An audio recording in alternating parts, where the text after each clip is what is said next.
Hello everyone, कैसे हैं आप लोग? होपफुली घर पर हैं, बढ़िया हैं, सुरक्षित हैं। सो गाइस, मैं आ गया फाइनली चैप्टर नंबर 2 के साथ। बहुत दिनों से बच्चे मैसेज कर रहे हैं, सर चैप्टर नंबर 2 कब स्टार्ट करेंगे, चैप्टर नंबर 2 कब स्टार्ट करेंगे। एक्चुअली में बात क्या थी कि जब तक चैप्टर नंबर 1 खत्म नहीं होता तब तक मैंने चैप्टर नंबर 2 स्टार्ट नहीं किया। ठीक है, क्योंकि जो सीक्वेंस है वो सीक्वेंस मेंटेन होना चाहिए। ठीक है, तो कोई दिक्कत नहीं है गाइस। अब चैप्टर नंबर 2 स्टार्ट हो गया है फाइनली, और अब से आपको रेगुलरली वीडियोस मिलती रहेंगी। ठीक है, चैप्टर नंबर 2 की काफी इंटरेस्टिंग चैप्टर है, थोड़ा बड़ा चैप्टर भी है, लेकिन मजा काफी आएगा आपको इस चैप्टर में। ठीक है, बहुत कुछ सीखने को मिलेगा चैप्टर नंबर 2 में आप लोगों को। ठीक है, और कुछ चीजें इसकी ऐसी भी हैं जो 12th क्लास की अकाउंट्स में काफी काम आती हैं। ठीक है, तो बड़े अच्छे से सुनना और समझना चीजों को इस चैप्टर के अंदर। स्टार्ट करने से पहले आप लोगों से रिक्वेस्ट करना चाहता हूं कि अगर आपने अब तक इस चैनल को सब्सक्राइब नहीं किया है गाइस, तो फटाफट जल्दी से चैनल को सब्सक्राइब कर दीजिए, ताकि आपको ऐसे ही जो एक्साइटिंग वीडियोस हैं वो मिलती रहें और आप लोग अपने नॉलेज को बढ़ाते रहें, स्कूल में अच्छा स्कोर कर पाएं। ठीक है, और बेल आइकन को दबा दीजिएगा और अपने फ्रेंड्स के साथ भी शेयर करो यार इसको। फ्रेंड्स के साथ शेयर करोगे, शेयरिंग इज केयरिंग। ठीक है, तो उनको भी ऐसी ऐसी वीडियोस मिलेंगी, अच्छी वीडियोस मिलेंगी, उनका भी नॉलेज का लेवल इंक्रीज होगा, उनके भी अच्छे मार्क्स आएंगे, और जब अच्छे मार्क्स आएंगे तो आपको भी दुआएं मिलेंगी। ठीक है गाइस, तो चलिए स्टार्ट करते हैं चैप्टर नंबर 2 को। सबसे पहले देखते हैं कि चैप्टर नंबर 2 का नाम क्या है। तो चैप्टर नंबर 2 का नाम है फॉर्म्स ऑफ बिजनेस ऑर्गेनाइजेशन।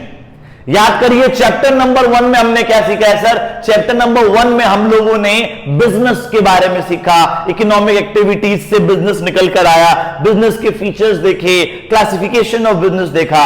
ठीक है, आज हमें यह सीखना है, इमेजिन करो कि आपको और मुझको मिलकर एक बिजनेस खोलना है, तो हम कौन सा बिजनेस खोल सकते हैं? सर मुझे बहुत छोटा बिजनेस खोलना है, तो कौन सा बिजनेस खोल सकते हैं? सर हमारी पूरी फैमिली मिलके, हमारी जॉइंट फैमिली रहती है, पूरी जॉइंट फैमिली मिलके बिजनेस खोलना चाहती है, तो कौन सा बिजनेस खोल सकती है? मतलब कि कौन कौन से फॉर्म्स ऑफ बिजनेस मार्केट में अवेलेबल हैं जिनका इस्तेमाल कर कर मैं अपना बिजनेस खोल सकता हूं। ठीक है, सो फॉर्म्स का मतलब आप चाहो तो यहां पर लिख सकते हो types of business organisation. Sir कितने तरह के बिजनेस ऑर्गेनाइजेशन हो सकते हैं? ठीक है जी, forms of business organisation. So guys, मैं आप लोगों को बता दूं, there can be 5 forms of business organisation. 5 तरीके के बिजनेस हो सकते हैं, 5 तरीके से बिजनेस ऑर्गेनाइजेशंस खोली जा सकती हैं। सर कैसे कैसे? देखिए, पहला है sole proprietorship. Sir sole proprietorship क्या होता है? तो भाई सुनो बड़े ध्यान से। सोल का मतलब होता है सिंगल। सोल का मतलब क्या होता है जी? सोल का मतलब होता है सिंगल। प्रोप्राइटर का मतलब क्या होता है जी? प्रोप्राइटर का मतलब होता है ओनर। तो प्रोप्राइटरशिप का मतलब क्या होगा? ओनरशिप। क्या मतलब होगा गाइस? ओनरशिप।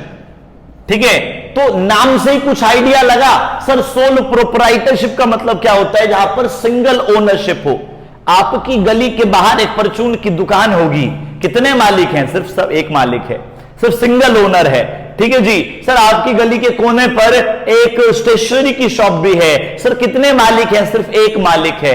तो जहां पर सिर्फ एक इंसान ओनर होता है, सिंगल ओनर होता है, सिंगल ओनरशिप होती है, उस फॉर्म ऑफ बिजनेस ऑर्गेनाइजेशन को हम लोग क्या कहते हैं जी? सोल प्रोप्राइटरशिप कहते हैं। क्या कहते हैं? Sole proprietorship. अभी आज की क्लास में मैं सिर्फ इंट्रोडक्शन दूंगा पूरे चैप्टर का। ठीक है, सिर्फ सोल प्रोप्राइटरशिप नहीं पढ़ाऊंगा आज की क्लास में, 5 का थोड़ा बहुत इंट्रोडक्शन मैं आप लोगों को दे दूंगा गाइस। ठीक है, ठीक है, चलिए। सो सोल प्रोप्राइटरशिप क्लियर हो गया। सर जहां पर भी सिंगल ओनरशिप होगी उसको हम लोग क्या बोलेंगे? Sole proprietorship. तो जितने भी जो smallest form of business organisation होता है, ठीक है, मतलब बिजनेस खोलने का सबसे छोटा तरीका, सबसे छोटा रूप, उसे क्या बोलते हैं जी? Sole proprietorship. इसमें आपको बहुत ज्यादा लीगल फॉर्मेलिटीज करने की जरूरत नहीं पड़ती। ठीक है, सर सेकंड पे आते हैं। सेकंड कौन सा है जी? पार्टनरशिप। सर आपने और मैंने, मान लो जी आप और मैं दोनों साथ मिलकर अगर कोई बिजनेस करें, तो उस फॉर्म ऑफ बिजनेस को हम लोग क्या बोलेंगे जी? उसको बोलेंगे पार्टनरशिप। सुना होगा आपने इसके बारे में, है ना? अच्छा भी सुना हो सकता है, और मुझे लगता है ज्यादातर बुरा ही सुना होगा। पार्टनरशिप के बारे में सुना होता है, पार्टनरशिप चलती नहीं है, कोई बात नहीं, लेकिन फिर भी पार्टनरशिप एक तरीका है बिजनेस करने का। ठीक है जी। तो क्या होता है सर? पार्टनरशिप में जब 2 या 2 से ज्यादा लोग इस बात के लिए एग्री हो, क्या बोला मैंने? when 2 और मोर पर्सन्स, ठीक है जी, when 2 and more persons are agreed to carry a business together, ठीक है, कि साथ में एक बिजनेस करते हैं, to run a business together, to start a business together. Sir एक दो या दो से ज्यादा लोग जब इस बात के लिए एग्री हो जाएं कि साथ मिलकर बिजनेस करेंगे, जो भी प्रॉफिट होगा आपस में बांट लेंगे भाई, जरूरी नहीं है कि 50-50 बांटें, सर 30 और 70 बांट सकते हैं, ठीक है। तो जब दो या दो से ज्यादा लोग साथ मिलकर बिजनेस करने की सोचें और इस बात के लिए एग्री हो कि प्रॉफिट और लॉस भी शेयर करेंगे, सो उसको हम लोग क्या बोलते हैं, पार्टनरशिप बोलते हैं। क्या बोलते हैं जी, पार्टनरशिप बोलते हैं, ठीक है। नेक्स्ट जो है वो है जॉइंट हिंदू फैमिली बिजनेस। सबको तसल्ली से कराऊंगा गाइस, ठीक है, धीरे धीरे सब कुछ करेंगे।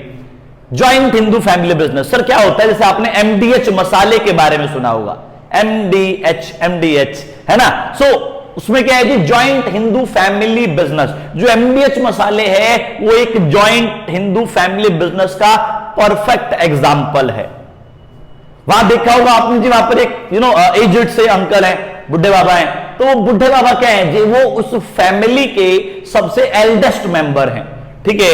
तो basically joint Hindu family business के लिए क्या चाहिए सर, सबसे पहले तो एक जॉइंट फैमिली होनी चाहिए, ठीक है जी। जॉइंट फैमिली के पास कुछ पूर्वजों की प्रॉपर्टी होनी चाहिए, एंसेस्ट्रल प्रॉपर्टी होनी चाहिए, ठीक है, तो वो ये बिजनेस स्टार्ट कर सकते हैं, ठीक है। तो क्या बोला मैंने sir, joint Hindu family business का परफेक्ट एग्जांपल कौन सा है जी, एमडीएच मसाले, ठीक है, क्योंकि वो एक जॉइंट हिंदू फैमिली बिजनेस है। उसके अंदर जो एल्डेस्ट मेंबर होता है ना, जॉइंट हिंदू फैमिली में जो एल्डेस्ट मेंबर होता है वही उस बिजनेस को चलाता है।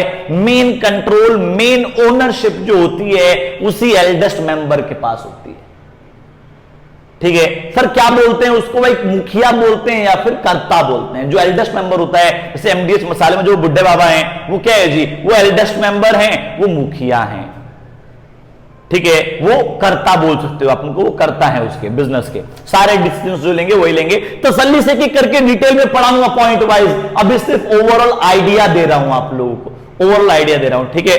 चलिए next is cooperative societies. Sir cooperative societies क्या होती हैं, तो भाई कोऑपरेटिव सोसाइटीज का मतलब होता है, जैसे मान लो आपके आसपास एक ऐसी सोसाइटी होगी जहां पर 200-300 फैमिली एक ही सोसाइटी में रहते होंगे, एक ही बाउंड्री के अंदर रहते होंगे, तो उसे क्या बोलते हैं सर, कोऑपरेट, उसको बोलते हैं सोसाइटी। कोऑपरेटिव सोसाइटी नहीं बोलते, उसको बोलते हैं सोसाइटी, ठीक है। तो जहां पर 200-300 फैमिलीज एक ही बाउंड्री के अंदर रहें उसको सोसाइटी बोलते हैं। कंसेप्ट समझिएगा, ठीक है। तो इमेजिन करो सर सबके घर में चीनी आती होगी, है ना, सर सबके घर में 5-5 किलो चीनी, 200 फैमिलीज हैं, आपके घर में भी चीनी लगती है, सर मेरे घर में भी चीनी लगती है, ठीक है। आपके घर में भी 4-5 किलो लगती होगी, मान लो मेरे घर में भी 4-5 किलो लगती है। तो उस सोसाइटी के अंदर 200 फैमिलीज हैं, तो 200 के 200 फैमिलीज के घरों के अंदर चीनी लगती होगी। अगर आप मार्केट से चीनी लेने जाओ अकेले तो कितने रुपए की पड़ेगी सर, 1 किलो पड़ती है 50 रुपए के आसपास की, ठीक है जी। मतलब कितने की पड़ेगी जी, 250 रुपए की चीनी पड़ी आपको, ठीक है। लेकिन अगर आप अकेले गए और 5 किलो चीनी लेने गए, लेकिन एक बात बताओ, जो पूरी सोसाइटी है, जो हमारी सोसाइटी है, सोसाइटी में 200 फैमिलीज हैं, तो 200 फैमिलीज अलग अलग जाती होंगी, सर 50 रुपए का पड़ता होगा, 250 रुपए की चीनी लेकर आते होंगे, एग्री और नॉट, है ना, कैलकुलेशन ठीक है ना, यस। तो सर ये होता है, लेकिन क्या हम ऐसा कर सकते हैं क्या कि जो 200 फैमिलीज हैं, 200 की 200 फैमिलीज की चीनी इकट्ठी आ जाए तो कुछ सस्ता हिसाब किताब बैठेगा कि नहीं बैठेगा, है ना। सर 200 की 200 फैमिलीज की चीनी अगर इकट्ठी हम लोग ले आते हैं तो कुछ ना कुछ फायदा जरूर होगा, है ना भाई। मान लो जब 1 किलो 5 किलो लेने जाते हो तो 50 रुपए की देता है, लेकिन जब 200 फैमिलीज के लिए 1000 किलो चीनी लेने जाओगे तो क्या तभी भी 50 रुपए की पड़ेगी या रेट कुछ कम हो जाएगा, तो सर कुछ कम हो जाएगा रेट, ठीक है। मतलब आपने क्या किया, आपने रेट को थोड़ा सा गिरा दिया, वो आपकी तरह से एक तरह से प्रॉफिट हो गया। वो प्रॉफिट क्या है, जितने भी सोसाइटी के मेंबर्स हैं उन सबको बट गया, कोऑपरेटिव सोसाइटी के जितने भी मेंबर्स होंगे उन सब में आपस में बट जाएगा। तो सर सबसे बड़ी बात जो आपको याद रखनी है कोऑपरेटिव सोसाइटी के लिए कि ये प्रॉफिट के लिए नहीं काम करती, ये अपने जो मेंबर्स होते हैं सोसाइटी के उनके वेलफेयर के लिए काम करती है। सोसाइटी के मेंबर्स जो हैं उनके वेलफेयर के लिए काम करती है, ठीक है। क्लियर हो गया। जैसे देखो मैंने एग्जांपल दिया, उस एग्जांपल को याद रखना, जब तसल्ली से पढ़ेंगे, डिटेल में पढ़ेंगे तो आपको और अच्छे समझ में आएगा, ठीक है। लास्ट पे आते हैं joint stock company. Sir joint stock company क्या होती है? तो भाई आपने रिलायंस के बारे में सुना होगा, आपने टाटा के बारे में सुना होगा, आपने बिरला के बारे में सुना होगा। ये जो सबसे largest form of business organisation होता है ना, उसे हम लोग जॉइंट स्टॉक कंपनी कहते हैं। कंपनी वर्ड से आप लोग वाकिफ होंगे, है ना। तो जॉइंट स्टॉक कंपनी क्या है sir? One of the largest form of business organisation. One of the smallest is sole proprietorship and one of the largest is joint stock company. से सबसे बड़ा फॉर्म ऑफ बिजनेस ऑर्गेनाइजेशन जो होता है उसे हम लोग जॉइंट स्टॉक कंपनी कहते हैं। ठीक है सर, जॉइंट स्टॉक कंपनी में क्या होता है? तो भाई जॉइंट स्टॉक कंपनी के अंदर सबसे पहली बात कि कैपिटल जो है वो पब्लिक लगाती है। अभी और डिटेल में पढ़ाऊंगा तो थोड़ी सी बातें मैं अपनी मैनिपुलेट भी करूंगा, लेकिन फिलहाल के लिए क्या बोल रहा हूं कि जॉइंट स्टॉक कंपनी में सिर्फ 1 या 2 या 10 मेंबर नहीं होते। यहां पर बहुत ही अनलिमिटेड टाइप मेंबर्स हो सकते हैं, कोई मैक्सिमम लिमिट नहीं है यहां पर किसकी जी? मेंबर्स की।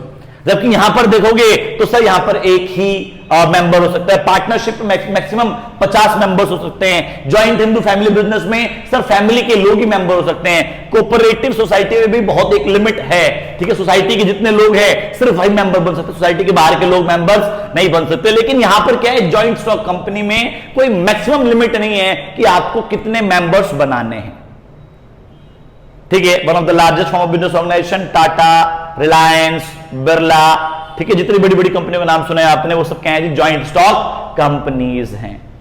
सर यहां पर बहुत ज्यादा अपॉर्चुनिटीज होती हैं एक्सपेंशन करने की, ठीक है। एक्सपेंड आप यहां पर बहुत बड़े लेवल पर कर सकते हो, ठीक है जी। तो ये था हमारा जॉइंट स्टॉक कंपनी। सबसे ज्यादा हमें इसी के बारे में पढ़ना है, सबसे डिटेल में हमें इसी के बारे में पढ़ना है, ठीक है। लेकिन वो सबसे एंड में आएगा, सबसे एंड में। उससे पहले हम लोग एक एक करके सबको डिटेल में पढ़ते रहेंगे।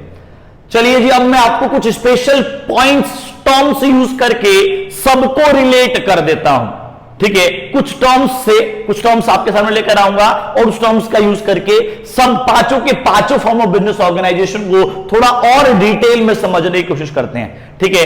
आज के लेक्चर में से हम लोग इंट्रोडक्शन पार्ट ही कवर करेंगे।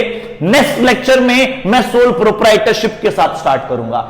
एंडिंग मिस मत करना गाइस, आज कुछ स्पेशल लेकर आया हूं आप लोगों के लिए, एंडिंग मिस बिल्कुल नहीं करनी, ठीक है जी। चलिए, सो होपफुली गाइस आप लोगों को आइडिया मिल गया है पांचों फॉर्म ऑफ बिजनेस ऑर्गेनाइजेशन के लिए। अब हम लोग कुछ टर्म्स का यूज करके समझने की कोशिश करते हैं थोड़ा और डिटेल में कि ये फॉर्म्स ऑफ बिजनेस ऑर्गेनाइजेशन क्या हैं, ठीक है। तो गाइस देखिए, सबसे पहला जो पॉइंट है वो है लॉ या फिर एक्ट। क्या होता है कि हर एक फॉर्म ऑफ बिजनेस ऑर्गेनाइजेशन के लिए कोशिश ये की गई कि एक सेपरेट लॉ हो, एक सेपरेट एक्ट हो। कोई भी दिक्कत आए तो कोई किताब हम लोग खोले, उस किताब में उसके बारे में सब कुछ लिखा हो, ठीक है। तो हर एक फॉर्म ऑफ बिजनेस ऑर्गेनाइजेशन के लिए एक सेपरेट लॉ तैयार किया गया है, ठीक है। देखते हैं सबसे पहले सोल प्रोप्राइटरशिप को। तो भाई जैसे कि मैं आपको बताऊं, देखो सोल प्रोप्राइटरशिप के लिए कोई स्पेसिफिक जो है लॉ नहीं है जो उसको गवर्न करे, जो सोल प्रोप्राइटरशिप को रेगुलेट करे। लेकिन एक शॉप्स एंड एस्टेब्लिशमेंट एक्ट है 1954 जिसका यूज किया जाता है किस लिए जी? सोल प्रोप्राइटरशिप को गवर्न करने के लिए, ठीक है। चलिए आगे आते हैं पार्टनरशिप पे। तो भाई जो पार्टनरशिप है, पार्टनरशिप किससे गवर्न होती है? इंडियन पार्टनरशिप एक्ट 1932 के तहत हम लोग पार्टनरशिप को गवर्न करते हैं। मतलब पार्टनरशिप में अगर कोई मान लो कोई डिस्प्यूट हो गया पार्टनर्स के बीच में, या फिर समझ में नहीं आ रहा, कोर्ट में केस गया, समझ में नहीं आ रहा कैसे इसको डील करना है, ठीक है, तो आप इंडियन पार्टनरशिप एक्ट 1932 का यूज करेंगे। उसके बाद है joint Hindu family business. Joint Hindu family business को पहले हिंदू सक्सेशन एक्ट 1956 के तहत रेगुलेट किया जाता था, लेकिन 2015 में हिंदू सक्सेशन अमेंडमेंट एक्ट आया, ठीक है जी। अब हम लोग ज्वाइंट हिंदू फैमिली बिजनेस को इसके तहत रेगुलेट करते हैं, इसके तहत कंट्रोल करते हैं, ठीक है। आगे आते हैं जी कोऑपरेटिव सोसाइटीज पे। तो भाई कोऑपरेटिव सोसाइटीज जो होती हैं उसको कोऑपरेटिव सोसाइटीज एक्ट 1912 के तहत रेगुलेट किया जाता है, गवर्न किया जाता है। मतलब कोई भी दिक्कत आएगी कोऑपरेटिव सोसाइटी को समझने में तो हम लोग किसका यूज करेंगे जी?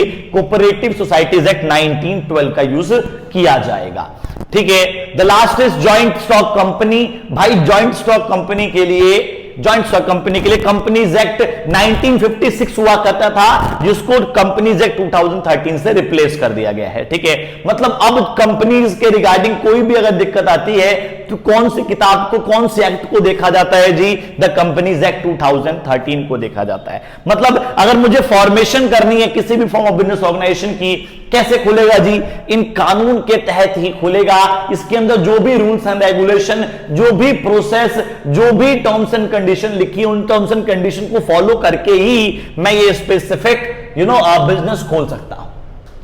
क्लियर हो गया? नेक्स्ट पे आते हैं जी। Next is members. तो सर हर एक फॉर्म ऑफ बिजनेस ऑर्गेनाइजेशन में कितने मेंबर्स होते हैं?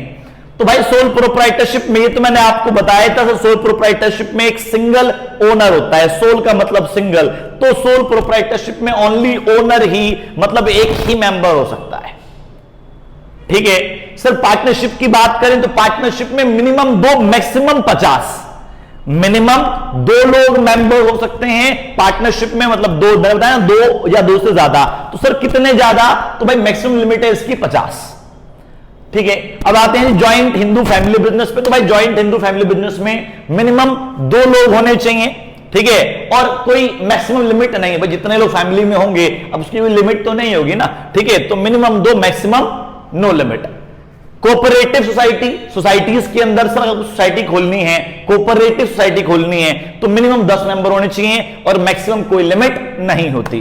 ठीक है, जॉइंट स्टॉक कंपनी की बात करूं, मेंबर समझने से पहले हमें यह समझना पड़ेगा कि जॉइंट स्टॉक कंपनी गाइस 2 प्रकार की होती हैं। जब पढ़ाऊंगा तब तसल्ली से डिटेल में पढ़ाऊंगा, फिलहाल मुझे मेंबर्स कराने, इसलिए मैं शॉर्ट में आइडिया देता हूं आपको। भाई देखो, जॉइंट स्टॉक कंपनी 2 प्रकार की, private company and public company. Sir private company क्या होती है? तो भाई प्राइवेट कंपनी मतलब जहां पर प्राइवेट लोग, प्राइवेटली इन्वेस्टमेंट होती है, प्राइवेट इन्वेस्टमेंट होती है। मतलब कि मान लो मुझे अपनी कंपनी खोलनी है, तो मैंने अपने प्राइवेट लोगों से रिक्वेस्ट करी कि मेरी कंपनी में पैसा लगाओ, that is a private company. Public company नाम से आइडिया लग रहा होगा सर, जहां पर आम जनता पब्लिक पैसा लगाती है। ठीक है, that is a public company. तो भाई अगर प्राइवेट कंपनी की बात करें तो मिनिमम 2 लोग चाहिए और मैक्सिमम 200 लोग हो सकते हैं। ठीक है, मैंने बताया था ना, बहुत ही बड़ा फॉर्म ऑफ बिजनेस है। देखो मैक्सिमम लिमिट 200 है। पब्लिक कंपनी की बात करें तो मिनिमम 7 लोग चाहिए पब्लिक कंपनी खोलने के लिए और मैक्सिमम की कोई लिमिट नहीं है।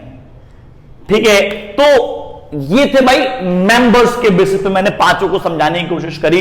अब आते हैं लास्ट इज लायबिलिटी। तो लायबिलिटी होपफुली आप लोगों ने अकाउंट्स में पढ़ लिया होगा।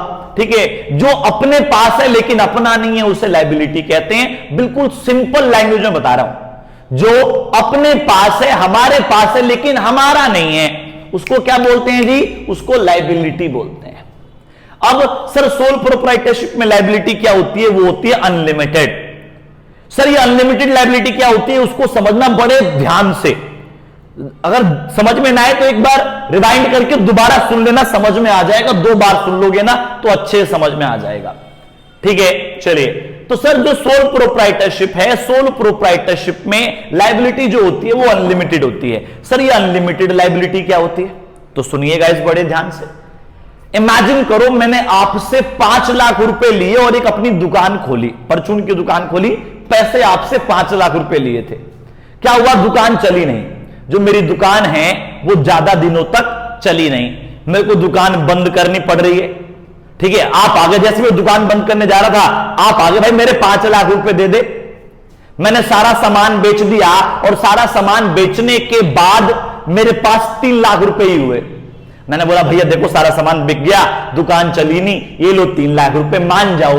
आप मान जाओगे क्या आपने 5 लाख रुपए दिए हैं? नहीं मानोगे। क्या कहोगे? भाई पूरे 5 लाख रुपए लूंगा। फिर मैंने क्या किया? मेरे अपने घर के फ्रिज को बेचा, अपने घर के एसी को बेचा, घर के सामान को बेचा, 2 लाख रुपए इकट्ठे किए और आपको दे दिया। ठीक है जी, तो मतलब जो आप हैं, आप मेरे लिए थर्ड पार्टी हैं, तो थर्ड पार्टी की पेमेंट करने के लिए जब मेरी पर्सनल एसेट्स को भी बेचा जाए, जब मेरी पर्सनल एसेट्स को भी यूज किया जाए, तो मतलब क्या है? मेरी लायबिलिटी अनलिमिटेड है। ठीक है जी, मेरे बदन के टी शर्ट को भी बेचा जा सकता है। ठीक है जी, तो कहने का मतलब क्या? लायबिलिटी जो है मेरी अनलिमिटेड है, मेरी पर्सनल एसेट्स को भी यूज किया जा सकता है थर्ड पार्टी की पेमेंट करने के लिए। तो क्या बोलते हैं? उसे अनलिमिटेड लायबिलिटी बोलते हैं। ठीक है, मतलब when personal assets can be acquired to pay the third party liability, that is known as unlimited liability. ठीक है, तो सोल प्रोप्राइटरशिप में अकेला बंदा है भाई, तो जो कमी पड़ेगी वो कहां से आएगी? इसके घर से ही तो आएगी, इसकी चीजें ही तो बिकेंगी, ये तो कॉमन सेंस वाली बात है। ठीक है, तो अगर किसी थर्ड पार्टी की पेमेंट करनी है और उसके लिए किसी बंदे की पर्सनल असेट्स को यूज किया जाएगा तो उसे अनलिमिटेड लाइबिलिटी कहेंगे। सर पार्टनरशिप में भी सारे पार्टनर्स की जो लाइबिलिटी होती है, ठीक है, वो अनलिमिटेड होती है, अनलिमिटेड। ठीक है, सारे पार्टनर्स होंगे, उनकी पर्सनल असेट्स को यूज किया जा सकता है थर्ड पार्टी की पेमेंट करने के लिए। ज्वाइंट हिंदू फैमिली बिजनेस में जो करता है, मैंने बताया था कर्ता मुखिया जो एल्डेस्ट मेंबर जो होता है, ठीक है, उसकी लाइबिलिटी अनलिमिटेड होती है, बाकी जितने भी अदर मेंबर्स होंगे उन सबकी लाइबिलिटी लिमिटेड होगी। सर ये लिमिटेड लाइबिलिटी क्या होती है ये भी समझ लो, कि जितना पैसा आपने लगा रखा है दुकान में, बिजनेस के अंदर, सिर्फ उतने के लिए लाइबल हो, उससे ज्यादा के लिए लाइबल नहीं हो। जैसे कि मैंने 5 लाख और 3 लाख वाला एग्जांपल दिया था, आपने सारा सामान बेच दिया, 3 लाख रुपए मिले बस। ठीक है जी, आपको 5 लाख देने थे, मेरे पास 3 लाख ही थे, तो वो 3 लाख ही मैं दूंगा आपको, उससे ज्यादा मैं नहीं दूंगा, क्योंकि मेरी लाइबिलिटी क्या है? लिमिटेड है। तो लिमिटेड लाइबिलिटी का मतलब क्या है? जितना मैंने बिजनेस में लगा रखा है, मैं सिर्फ उतने के लिए लाइबल हूं, उससे ज्यादा के लिए लाइबल नहीं हूं। मेरे घर की चीजें नहीं बिकेंगी थर्ड पार्टी की पेमेंट करने के लिए, that is known as limited liability. ठीक है, आगे बढ़ते हैं जी, कोऑपरेटिव सोसाइटीज की तरफ आते हैं। तो भाई कोऑपरेटिव सोसाइटी में भी लिमिटेड लाइबिलिटी होती है, मतलब कि जिस कोऑपरेटिव सोसाइटी के जितने मेंबर्स होंगे, थर्ड पार्टी की पेमेंट अगर करनी है तो उसके लिए उन मेंबर्स की पर्सनल असेट्स को यूज नहीं किया जाएगा। और ज्वाइंट स्टॉक कंपनी में भी सेम ही होता है कि जितने भी शेयर होल्डर्स होते हैं, ठीक है, उन सब की शेयर होल्डर्स मतलब जितने भी मेंबर्स होते हैं फिलहाल, ठीक है, सो उनकी पर्सनल असेट्स को यूज नहीं किया जाएगा थर्ड पार्टी की पेमेंट करने के लिए। क्लियर है गाइस? जल्दी से बताओ क्लियर है? और अगर क्लियर है ना भाई, अगर समझ में आ गया ना, क्योंकि मैंने एक इमेज बनाने की कोशिश करी है, आप कोई भी यूट्यूब चैनल खोल लेना, गारंटी के साथ कह रहा हूं, किसी ने पहले लेक्चर में इतना कुछ तसल्ली से नहीं बताया होगा आपको जितना मैंने आपको समझाने की कोशिश की है। ठीक है, बहुत ही कॉमन सेंस, बहुत ही स्लो लेके चल रहा हूं, चीजों को बिल्कुल धीरे धीरे बेस क्रिएट करेंगे। ठीक है, एकदम से चीजें नहीं बताने लग जाऊंगा कि एकदम से मैं आया पहले लेक्चर में आपको सोल प्रोप्राइटरशिप समझा खत्म कर दिया, नहीं। पहले एक बेस तो क्रिएट कर लो, उसके बाद एक एक चीज हम लोग लेके सामने आएंगे और बड़े अच्छे से पढ़ेंगे। आपको ऐसे पढ़ाऊंगा, आप टीचर को समझाओगे कि सर जी आप ऐसे मत पढ़ाओ, इसका मतलब तो ये होता है। ठीक है, आप ऐसे पढ़ोगे मेरे से। क्लियर है? तो अगर भाई ये लेक्चर आपको समझ में आ गया, ठीक है, तो प्लीज इसको शेयर करना अपने सारे फ्रेंड्स के साथ। आपका सपोर्ट चाहिए मुझे बस, ट्रस्ट मी, जब तक लगा रहूंगा, जब तक पूरा सिलेबस नहीं करवा देता, फाइनल एग्जाम से पहले पूरा सिलेबस कराऊंगा। ठीक है, लेकिन बस आपका सपोर्ट चाहिए। चैनल को सब्सक्राइब किए बिना यहां से मत जाना। ठीक है जी, चलिए अब मैं जैसे कि आपको बोला था लास्ट में कुछ स्पेशल चीज आप के लिए लेकर आया हूं, देखते हैं कि वो स्पेशल चीज क्या है। उससे पहले इसका स्क्रीनशॉट एक बार ले लो। सो होपफुली आपको आज का पूरा लेक्चर, जो इंट्रोडक्टरी लेक्चर था फॉर्म्स ऑफ बिजनेस ऑर्गेनाइजेशन का, वो अच्छे से समझ में आ गया है। ठीक है जी, तो अब एक स्पेशल चीज, जैसे कि मैं आपको कह रहा था कि होमवर्क, देखो होमवर्क बहुत जरूरी है, आप इसे जरूर किया करो। ठीक है जी, और इसको करके मुझे जरूर सेंड किया करो। कहां सेंड करना है जी? डिस्क्रिप्शन में मैंने आपको एक नंबर दे रखा है। ठीक है जी, उस पर व्हाट्सअप करना है, और मेरी टी शर्ट के बैक साइड पे भी आपने देखा होगा कि वहां पर भी मेरा व्हाट्सअप नंबर लिखा हुआ है। ठीक है, तो आप उस पर व्हाट्सअप जरूर करिएगा। ठीक है सर, क्वेश्चंस क्या है? देखो 5 क्वेश्चन है आज की क्लास से, 5 क्वेश्चन बहुत ही इंपॉर्टेंट लेकर आया हूं। सर क्या है? Which act govern joint Hindu family business? ठीक है जी, जॉइंट हिंदू फैमिली बिजनेस को कौन सा एक्ट जो है वो गवर्न करता है? ठीक है जी, next is what is the liability of partners in case of partnership? ठीक है, जो पार्टनरशिप होती है, पार्टनरशिप के अंदर पार्टनर्स की लायबिलिटी क्या है? लिमिटेड है या अनलिमिटेड है? ये आंसर देना है आपको। उसके बाद how many members can be there in case of public company? Public company में मिनिमम मेंबर्स कितने हो सकते हैं और मैक्सिमम मेंबर्स कितने हो सकते हैं? आपको ये लिखना है। और जॉइंट हिंदू फैमिली बिजनेस में भी मिनिमम मेंबर्स कितने हो सकते हैं और मैक्सिमम मेंबर्स कितने हो सकते हैं? आपको ये लिखना है। और लास्ट में which act can be used to govern the sole proprietorship? Sole proprietorship proprietorship को गवर्न करने के लिए कौन सा एक्ट यूज किया जा सकता है। वैसे तो मैंने आपको बताया ही था कि सर कोई पर्टिकुलर एक्ट नहीं है इसके रिगार्डिंग, लेकिन which act can be used to govern the sole proprietorship, ये आपको आंसर देना है। तो ये 5 क्वेश्चन अच्छे से सॉल्व करिए, मुझे व्हाट्सएप करिए, मैं चेक करके आपको दूंगा, ठीक है। होपफुली गाइस आपको ये लेक्चर बिल्कुल अच्छे समझ में आया। फर्स्ट लेक्चर है चैप्टर नंबर 2 का, तो आप लोगों से उम्मीद है कि आप लोग इसे सारे फ्रेंड्स के साथ शेयर करेंगे। देखो आपका सपोर्ट मिलता रहेगा, मैं आपसे प्रॉमिस कर रहा हूं कि आपको ऐसे ही लेक्चर्स लेकर देता रहूंगा मैं, ठीक है जी। बहुत अच्छे तरीके से समझाता रहूंगा, आपको मजा आता रहेगा। आप टीचर को समझाओगे, टीचर आपको नहीं समझाएगा, ठीक है। अगर ऐसा चाहते हो तो प्लीज इस चैनल को सब्सक्राइब कर देना, ठीक है। वीडियो अच्छी लगी नहीं लगी, क्या चीज हुई, कमेंट करके जरूर बताना ताकि हम लोग अपने अंदर सुधार करते रहें गाइस, ठीक है।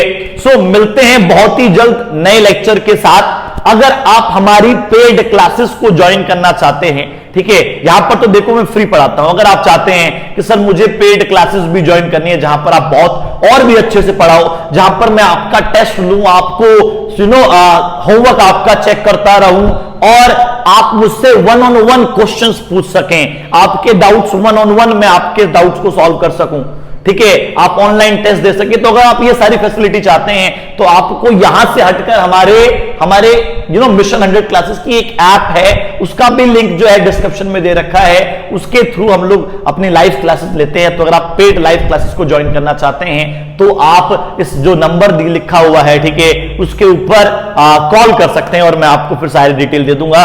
ट्रस्ट मी गाइस, फीस बहुत ही अफोर्डेबल है, ठीक है। हम लोगों ने अभी रिसेंटली बैचेस स्टार्ट किए हैं, तो अभी हम लोगों ने बहुत हाई फीस नहीं रखी है, आपके बजट में है, बस ये बता रहा हूं मैं, ठीक है जी। तो चलिए गाइस बहुत ही जल्द मिलते हैं नेक्स्ट लेक्चर के साथ। तब तक के लिए घर पर रहिए, सुरक्षित रहिए, अपने आसपास सफाई रखिए, ठीक है जी, और अपने परिवार वालों का ख्याल रखो, क्योंकि परिवार वाले हैं तो आप हैं तो परिवार वाले हैं, ठीक है जी। Bye, take care.